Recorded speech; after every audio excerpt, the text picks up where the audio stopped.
আমরা কিন্তু অনেকেই আছি যে পবিত্র মাহে রমজান মাসের রোজার কিন্তু আমরা নিয়ত জানি না। আসুন আজকে আমরা এই মস্কের মাধ্যমে আমার সাথে সাথে আমার মুখে মুখে ঠুটে ঠুটে ঠুট মিলে ইনশাল্লাহ এখনই আমরা নগদ আমরা রোজার নিয়ত আমরা এখনই শিখবো ইনশাল্লাহ। আসুন আমরা রোজার নিয়তটা আমরা পড়ি, আমার সাথে সবাই পড়ুন। বিসমিল্লাহির রহমানির রহিম। নাওয়াইতু আন আসুমা গদাম মিন শাহরি রমাদানাল মুবারাকি ফারদাল্লাকা ইয়া আল্লাহু ফাতাকাব্বাল মিন্নি ইন্নাকা আনতাস সামিউল আলিম। মস্কের মতো আমার সাথে পড়েন। নাওয়াইতু আন আসুমা গদাম মিন শাহরি রমাদানাল মুবারাকি ফারদাল্লাকা ইয়া আল্লাহু ফাতাকাব্বাল মিন্নি ইন্নাকা আনতাস সামিউল আলিম। আমার সাথে পড়ুন দর্শক ভাইয়েরা।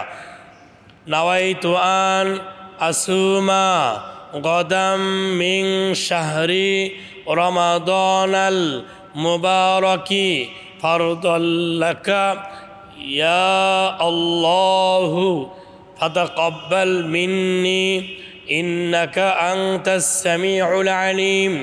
নাওয়াইতু আন আসুমা গদাম মিন শাহরি রমাদানাল মুবারাকি ফারদাল্লাকা ইয়া আল্লাহু ফাতাকাব্বাল মিন্নি ইন্নাকা আনতাস সামিউল আলিম।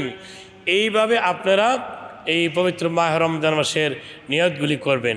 নিয়তগুলি কেন করতে হয় এটা জানার কিন্তু অবশ্যই দরকার আছে।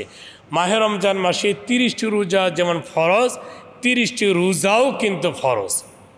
রোজার নিয়ত করতে হবে। আবার নামাজও যেমন ফরজ আছে, নিয়তও ফরজ আছে। নামাজের নিয়তটা এবং যেমন যে কোনো জায়গাতে করলে হয়, কিন্তু রোজার নিয়তটা কিন্তু ব্যতিক্রম। আপনি যে সেহরি খাবেন, এই হাদিসের মধ্যে আসছে আন আবি হুরায়রা রাদিয়াল্লাহু তাআলা قال رسول الله صلى الله عليه وسلم إن الله وملائكته يصلون على المتسحرين মুত্তাফাকুন আলাইহি।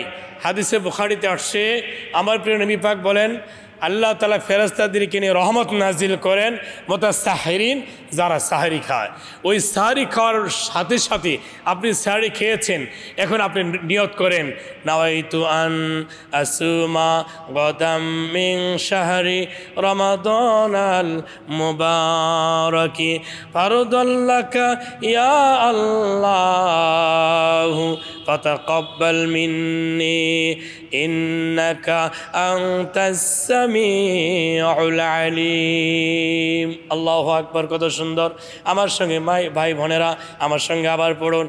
নাওয়াইতু আন আসুমা গদাম মিন শাহরি রমাদানাল মুবারাকি ফারদাল্লাকা ইয়া আল্লাহু ফাতাকাব্বাল মিন্নি ইন্নাকা আনতাস সামিউল আলিম। আশা করি আপনি এই ভিডিওটা বারবার দেখবেন, বারবার শুনবেন, বারবার শিখবেন ইনশাল্লাহ। আপনি নিজে শিখবেন, আপনি বন্ধুবান্ধব যারা আছে তাদেরকে লাইক কমেন্ট করে শেয়ার করে এই ভিডিওটা তাদেরকে দেখানোর জন্য, শেখানোর জন্য সুযোগ সুবিধা করে দিবেন। আসেন আল্লাহ তাআলা আমলের নিয়তে, নেকির নিয়তে, গুনাহ মাফের নিয়তে, নাজাতের নিয়তে, মুক্তির নিয়তে আল্লাহ তাআলা যেন আমরা কবরের জন্য এই সমস্ত দোয়াগুলো শিখে আমল করে আমরা যেন ইনশাআল্লাহ ইহকাল পরকালে যেন আমরা কল্যাণ লাভ করতে পারি, কবরের জন্য আমরা শান্তি পেতে পারি, আল্লাহ তাআলা যেন আমাদেরকে জান্নাত অর্জন করতে পারি, জান্নাত দান করেন। এই প্রত্যাশা নিয়ে আজকে আপনাদের কাছ থেকে আমি এখানেই এই সংক্ষেপে আমল থেকে বিদায় নিচ্ছি। আল্লাহ হাফিজ। আসসালামু আলাইকুম ওয়া রাহমাতুল্লাহি ওয়া বারাকাতুহু।